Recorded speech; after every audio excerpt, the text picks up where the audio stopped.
My man. See you. Ah, it is so good to be here. Before we start, I just want to say a couple of things, which is that this is a very special community. You, you know that, but it's just worth pointing out. 14 years is a long time to hold something together. Things break up, they break apart, they change form. The intention is lost, there are mergers or acquisitions.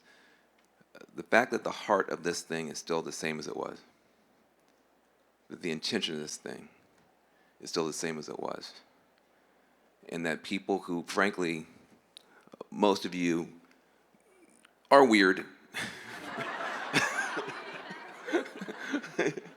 We're all friends here. You don't usually fit in, but there's no strangers here. And part of that is because the way things start is the way they end up. And one of the very first people to ever be a part of Summit is our friend Mikkel. And before we even get into all the world-changing impacts, the new company, all that sort of stuff, I just want you to just take a second. You haven't gotten a damn thing out of this community, have you? Well, thank you.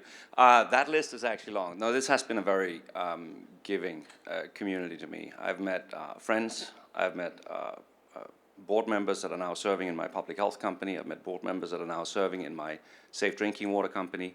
I met the lead investor for my aerospace company here, and I met my wife here. So, so yeah.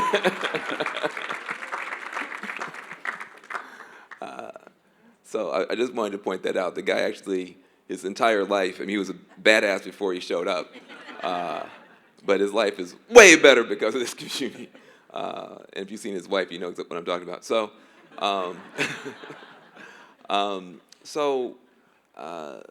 you or somebody has always been reaching for the stars metaphorically.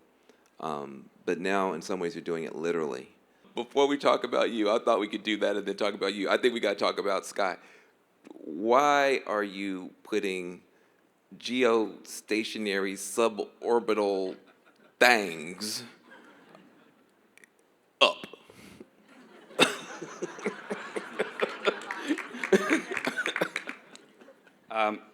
I will try and give you the short answer of this. Yes, sir. I mean, this is by many considered the holy grail of aviation. What we've designed is a cigar-shaped, aerodynamic, looks like an airship, but is nothing like an airship. We're parking that at 65,000 feet. We have solar panels for daytime, battery for nighttime power, pointing into the wind, using the propulsion to just stay on course. We don't need to use propulsion to stay up. We have the lifting gas for that. So the end result is that unlike drones, we stay up. Unlike low Earth orbit satellites, we stay over the same area while they're just passing by with minutes from horizon to horizon. And the only other thing that can do what we're doing is essentially a geostationary satellite. But in order to be geosynchronous with the planet, you're at 36,000 kilometers altitude. Now that's 1,800 times further away than we are. So the best way to think of us is a geostationary platform superimposed on the surface of the planet with a lifting and powering capacity greater than any other platform. And that allows us to essentially see what nobody else can see and connect at speeds that nobody else can. And that lends itself very well to rural broadband, to all sorts of ocean conservation, to real-time methane leaks monitoring, to early detection of wildfires, like the magnitudes of areas where you can amplify impact is so significant with a platform like that. You know, what's so extraordinary is that there's kind of this Goldilocks problem that, we're either stuck down here on the planet and we're doing the best we can to see what's going on, or you've got to get pretty high up when you're talking about a satellite. You're in a space that there's nothing else there. You can get there and stay there for a long time, and you can help a ton of people. You can help poor folks who don't have broadband get the best broadband, people who are kind of on but it costs too much, you can help them. You can also monitor what's going on Earth. I am very glad that you are not a James Bond supervillain. Because who knows what a bad person would do with all that stuff. But you're not a bad Other than having a white cat. Yeah, exactly. Yeah, you do have the white cat. But you stopped there. And thank goodness. I want to talk to you about why you're a good guy. Because with the level of genius that you have, and by the way, this is not the first world-changing, like paradigm-busting, profitable enterprise this guy's done. We'll get to all of them. But with the level of just literally mad genius that you bring to the game, you could also be an asshole. And you're not. So to what do you attribute this desire to use your powers for good?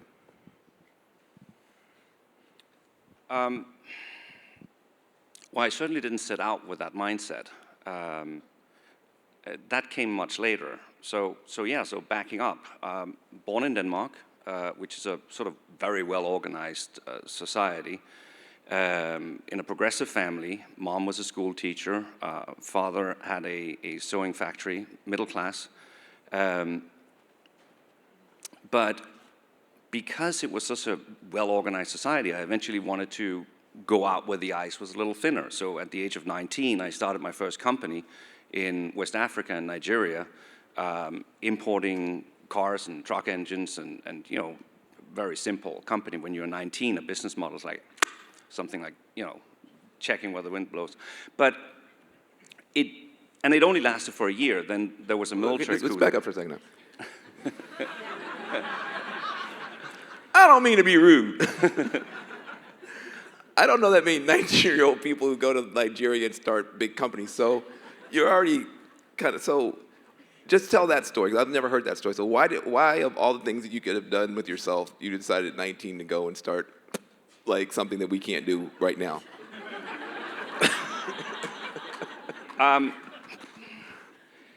I think the underlying thing for most of the things I've done has been adventure, essentially, and a real desire for adventure. And I think that's what took me constantly out to a lot of unknown. So back to Nigeria. In 1993, the military coup started. That was when Babangida decided to take over. That was a year into having started a company there. So I was pretty much in packing, but at least that first year there gave me the desire and the lust to work in that continent, for that continent, and to have dedicated most of my adult career to do that. But the desire to necessarily do a whole lot of good, honestly, that came much later. And I remember doing a lot of work in Togo and Niger. This is now the early 2000s, and with the mindset, if you want to go fast, go alone. If you want to go far, go together. And we had to get 2 million insecticide-treated bed nets out over every child under the age of 5 in Niger within the span of 2 weeks, because rainy season was coming. So teaming up with measles vaccination campaigns, with hand-washing campaigns, with deworming campaigns, and employing camels and canoes to get out to every corner of Niger. My distribution campaigns in public health went from being sort of cute regional to suddenly national with massive impact. And when I saw the data set of the standing crop of insecticide-treated bed nets come in, and realizing that over the time of that standing crop, we would save the lives of several 100,000 children, then it progressed from just being adventure and really became a responsibility. And when my thinking changed, so started the rest of the company to change its thinking. There's so much there, and I do want to back up, and I do want to slow down. And the reason is because you got a lot of people who have really crazy ideas, and they wish they didn't have them. Their parents would be a lot more comfortable. Their partners would be able to have much easier weekends. But these people have really crazy ideas, and you're one of the people who, before it was popular, before it was cool, before it was even called social entrepreneurship, it didn't have a name. When you were doing this stuff, there was no name for this stuff. He was just out there doing crazy stuff at impact. And eventually the world is kind of catching up to it.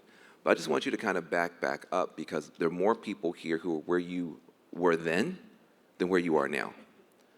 So, you did, let me get the names right. You did Permanent, you did LifeStraw.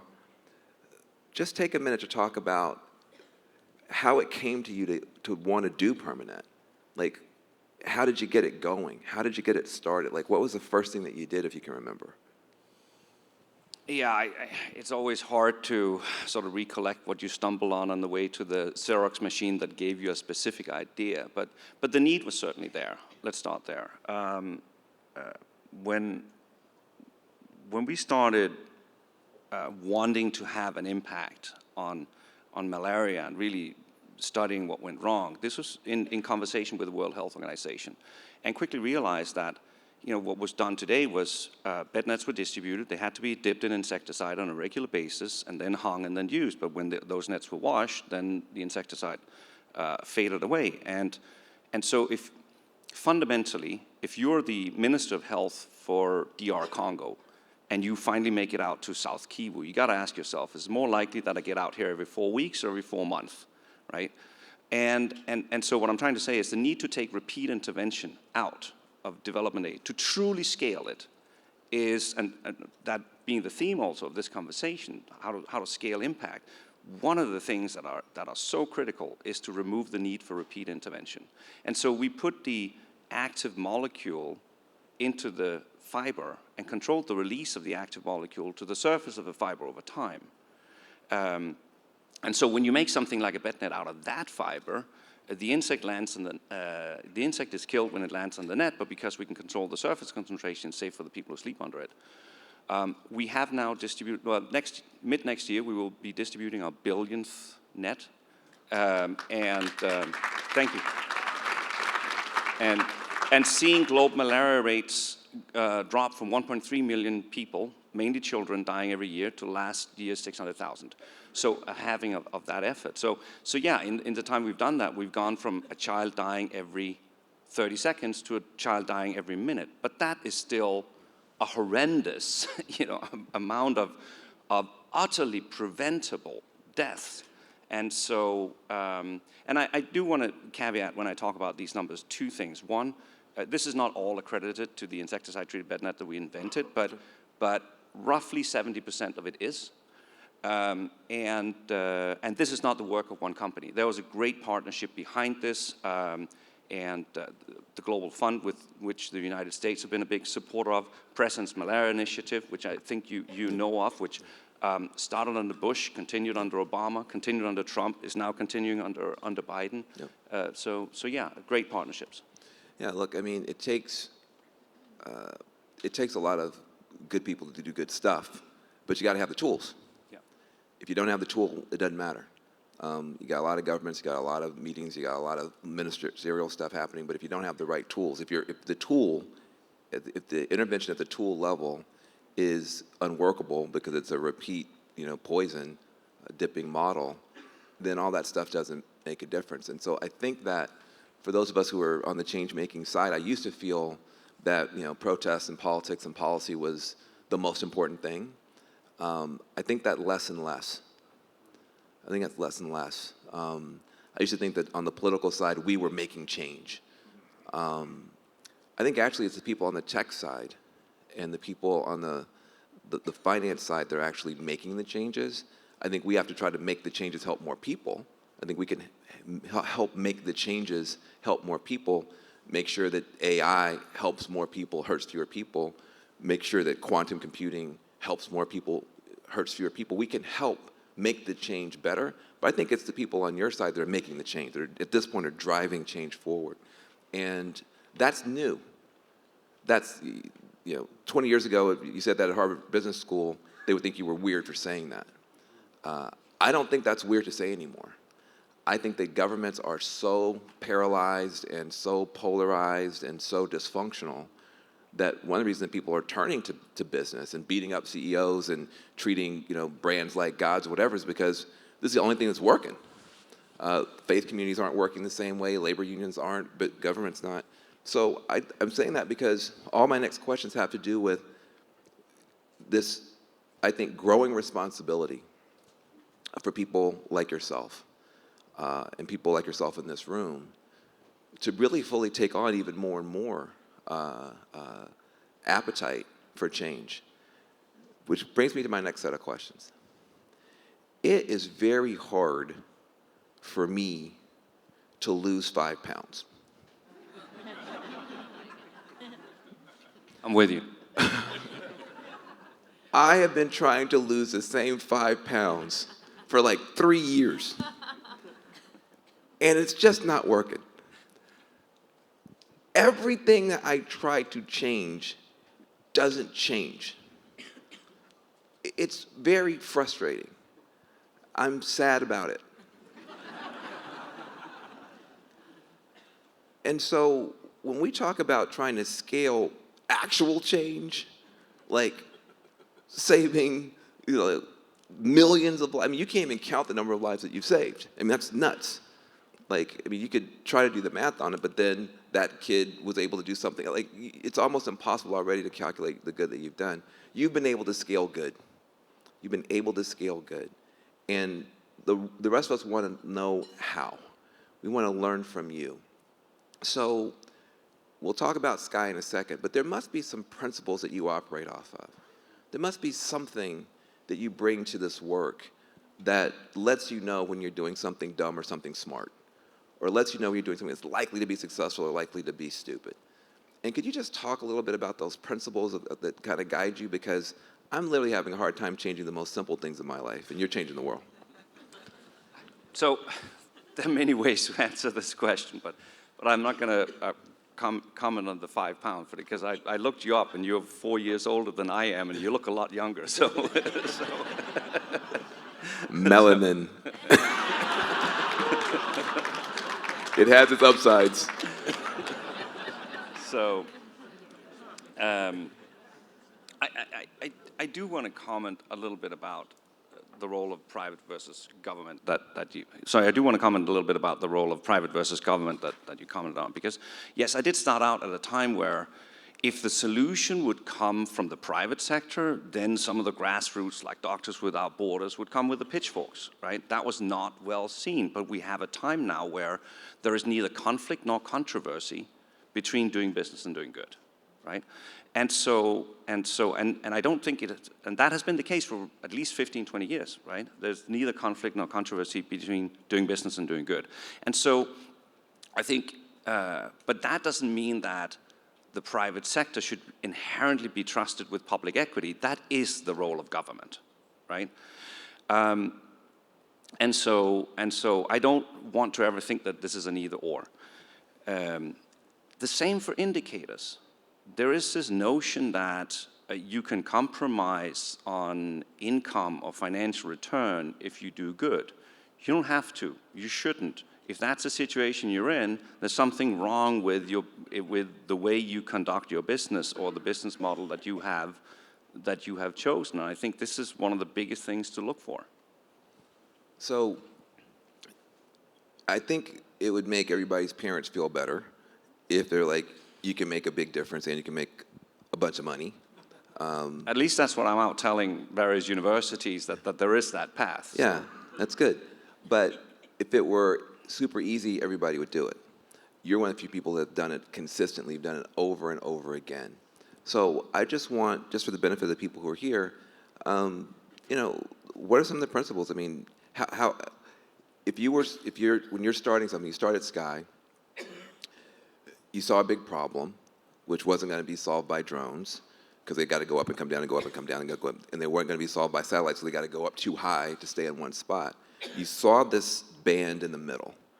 If I could put something there that would just stay there, I could send a lot of data down, I could suck a lot of data up, I could do a lot of good. But there's 100 ways to do that, most of which would probably fail.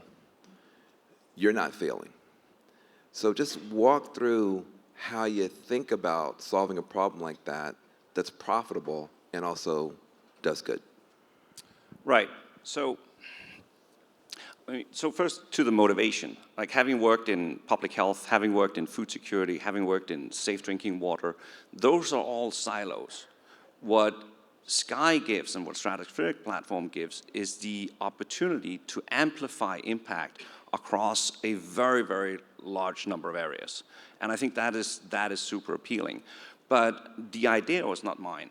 I did some consultancy for NASA years ago, worked on one of the 3 missions, learning from space how to improve life on Earth, and a report was dumped on my desk co-authored by the Keck Institute and the Jet Propulsion Lab, arguing about the idea of putting quote-unquote airships at the edge of space, and suggesting that at 65,000 feet, you're somewhere between 95 and 97% through the atmosphere, so you can start looking up with great accuracy. And by the way, at that vantage point, you're also twice as high as air traffic, you're above the jet stream, so it's very quiet there. But you can start looking up with great accuracy, look at birth of stars, study black holes, look at asteroids on collision course with Earth. And so it was when reading that I was thinking, yeah, but you can also look down. And yes, have a massive impact on rural broadband, which, by the way, does offer significant opportunity to certainly combine both business and impact. The same with methane leaks monitoring, now that the Biden administration has significantly tightened regulation, and that is being introduced. The same with early detection of wildfires, because this is not just lives and wildlife, but also financial devastation that's coming in the wake of that. So yeah, there's significant opportunity to do both. It's interesting because there's such a big push on the government side now. Thank goodness for $300+ billion of investment in climate solutions. But if we can't monitor what's going on, we're just spitting in the wind. When I was in the Obama administration, I was responsible for the $80 billion that Obama did for clean and green solutions in the $787 billion stimulus package 2009. At that time, $80 billion, that was the biggest investment ever in the history of ever in climate solutions. And I was responsible for helping him get those dollars out to the Department of Energy and Department of Transportation, et cetera. We don't have 80 billion under Biden. We have 320 billion, 4 or 5 times as much. And most people just think about, oh, well, we're going to have a lot of solar panels. We're going to have a lot of electric cars. There's a completely different set of technological innovations that are required to see if any of this stuff is even working. You talked about monitoring methane. Like, that's not a small deal. I mean, that's a big deal. Methane is way more planet warming than carbon. And a little bit of methane does an awful lot of damage, but it's hard to know if somebody says, hey, I'm selling carbon credits because I'm capturing methane. Well, are they? It's really hard to know. If all your platform did was just give us the ability to know, that's world changing. But the crazy thing about what you've done is, it's like an iPhone at the edge of space, as far as I'm concerned, what you're putting up there. We have no idea all the applications that will ultimately wind up being enabled by what you're doing. And I love that. I love your brain. I love the way that you're able to see things. I don't know if, that's replicable, but people must come to you with ideas all the time that you can tell immediately are dumb. And I'm glad that was not the question. So, I feel like increasingly in politics, people accuse me of being bipartisan because I work with Republicans and Democrats. I'm not, at this point, it's not left versus right. It's just dumb versus smart. Like, I'm just trying to be a part of the anti-stupid coalition. We could just have an anti-stupid coalition. And so, I kind of see you as kind of like the king of anti-stupid. You just are relentlessly smart about the stuff that you do. Let's just go the other way. What are some of the maybe bad ideas people have? What are some of the dumb things that people have? annoys the hell out of you when people say, I want to make the world better, I'm going to do blah, and you're at dinner going, I'm going to put a fork in my eye because this is just terrible. Like, can you help us, like, how do you see the world from that point of view? Yeah, I think that the short version of this is that I think when established companies are trying to break into more of a do-good thing and tie impact to their brand, it's very clear to see whether it's genuine or not. Because you do have those companies out there who are doing a philanthropic donation to a village in Zambia and telling the story in the cafeteria and measuring the impact on employee retention or whatever it is. But the real impact for a company is when you tie it to what really built your future. That will be your R&D and the core of your brand, of course. It will be there. And so there's a good chance we are looking at a recession next year. Not suggesting it's a given, and I need to be careful. I have a past where I was economic advisor to the Prime Minister of my native Denmark, so I'm out of politics. You are still in it, so. Not much longer. Yeah. But when a recession hits, you can see which companies are cutting the impact and which companies are strengthening it because it's part of their future. And that's really interesting to see. And so there will be a lot of evidence that's coming to the table in the coming months and years about how close the impact is to the core of your business. Yeah. So if people are serious about doing good, they're going to embed it in what they do best. Yes. And if not, it's going to be photo ops, it's going to be stuff on the website, it's going to be events, it's going to be brand building, but it's not going to be core to the business. So you look for stuff like that. Let's talk about the stuff that you did on water. Because different people have different interests here. You also had a transformative effect on clean water and all that stuff.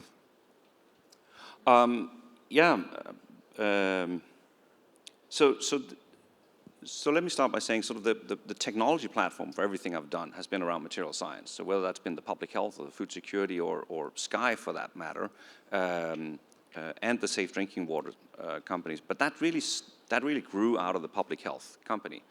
And started with a partnership that we made with the Carter Center under Jimmy Carter's leadership, and the desire for eradicating guinea worm.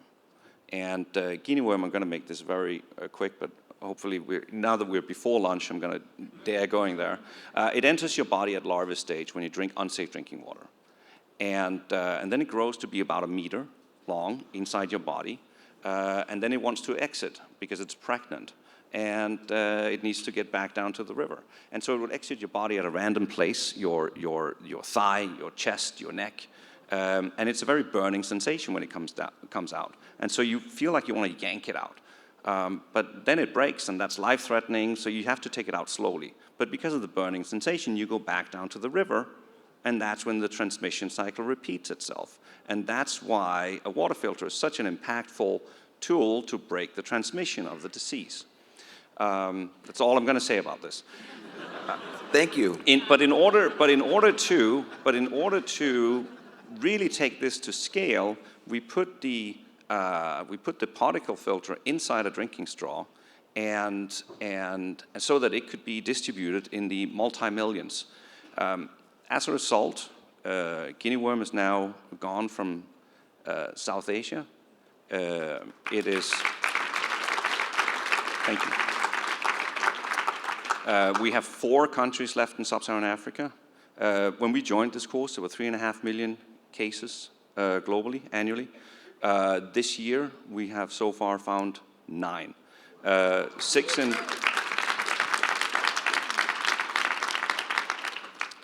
Chad and 3 in South Sudan.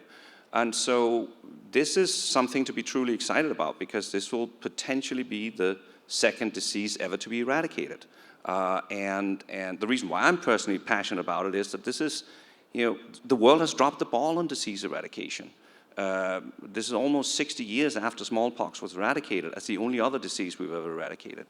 And so yes, I'm truly passionate about it. And there is nothing as sustainable in development aid as a disease that's eradicated from the face of the planet. I really believe in that. So I also want to say, the same way I made sure to mention that this is not the work of one company. This truly is under the leadership of Jimmy Carter. And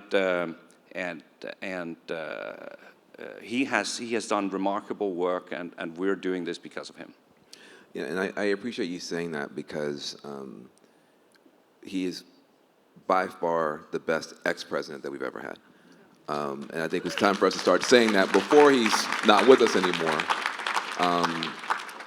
People beat him up for 4 years when he was president. He was president before some people in this room were even born. His entire life since 1980 has been helping people, helping people, helping people, helping people. And nobody gets to be here forever. So I appreciate you giving him that honor and that acknowledgement. You know,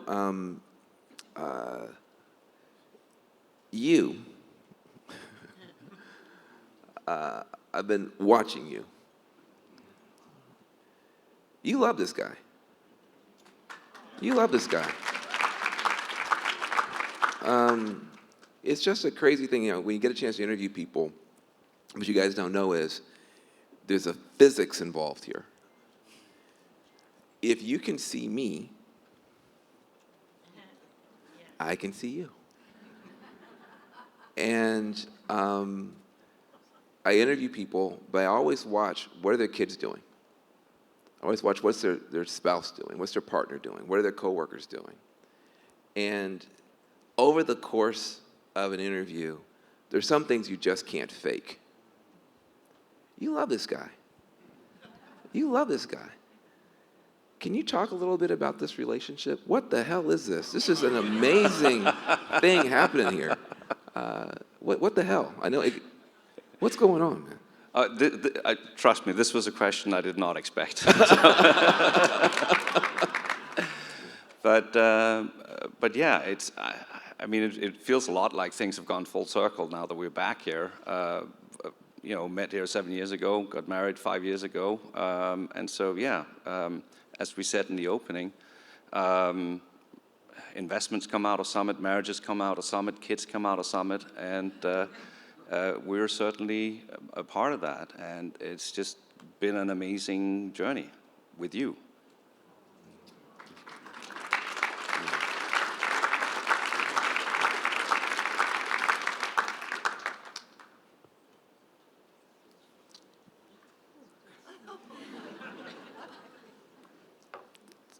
There's a lot of fake stuff, man. See something real, just take it in. Take it in. This is great. This is great. So with the geostationary suborbital platform for change, one thing I was concerned about was how do those things come down?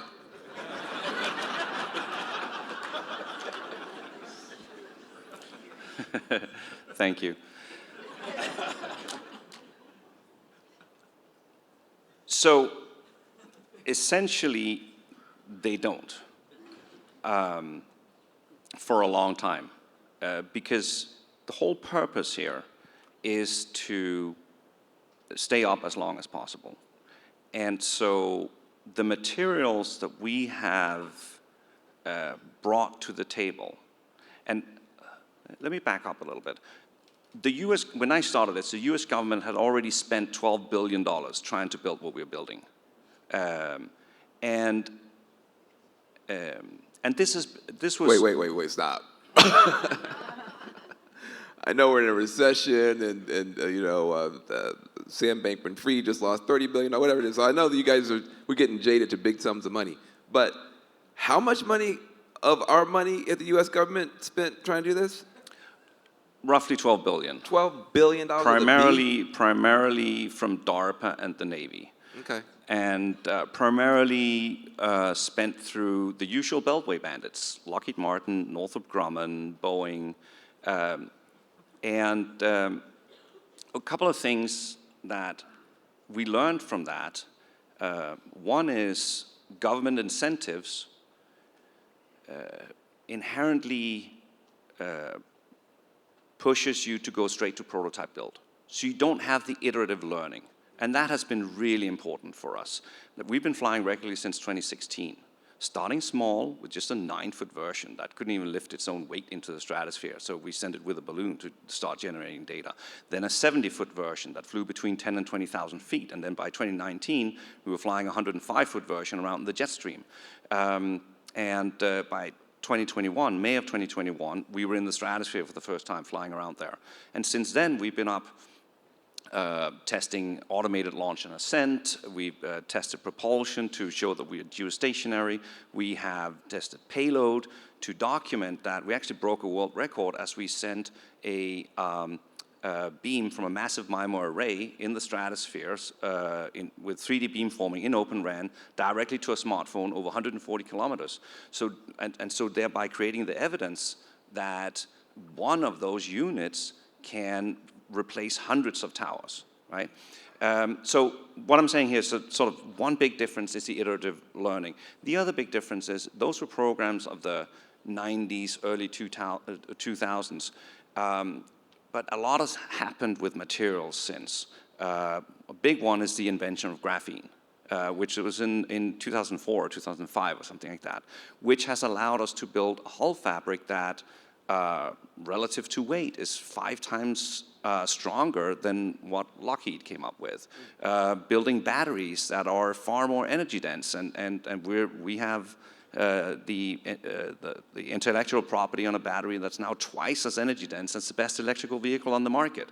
And so these are, and now I'm coming to answer your question, because these technologies combined help us go through the night when we're in the stratosphere, because they close the power loop, and that has been critical. So we decide when we want to come down for service, and not circumstances. Man. Okay, I quit. I am. I'm in love with them too. Look, if you're in my job, look, we're all friends here. I love being able to come to real conferences with real people. So look, here's my job. I got to talk to a bunch of phony people saying a bunch of shit that's not true. And, and you know, at the end of the day, it's depressing. So to get a chance to talk to a real person saying stuff that is true, that's inspiring, it's just great for me. I don't know if you guys get anything out of this. I'm getting a lot out of this. But I also just want to say that, you know, other parts of society are struggling with this stuff. You know, batteries, I mean, that's the whole game. You know, we can generate as much solar power as you want. If you can't store it overnight, it don't matter. And so the idea that I didn't even realize he also had a breakthrough in battery technology, I mean, and that's what's possible. That's what's available to everybody. You may not be a material science person, maybe some other kind of person, but it's taking something that has not been used for good and trying to use it for good, whatever it is, whatever gift you have, whatever blessing you've been given, whatever talent you've got, just asking rigorously, how can I use it for good? And you wind up with these crazy outcomes where he's lapping the federal government, lapping Lockheed Martin, and just getting started. I want to thank you for something. I think on behalf of everybody. You now have a real shot at making everything you've done up until now just a prologue. Just a prologue. You're on an exponential curve in terms of what you could do to make a positive difference. And people are going to give you a lot of credit for what comes next when you've got geostationary airships at the edge of space and all that sort of stuff. But what I love about you is when all you had was a camel, you were fighting just as hard. So I don't care what you've got. I don't care where you start. If you have this kind of commitment, you can change the world. Thank you, brother. Thank you.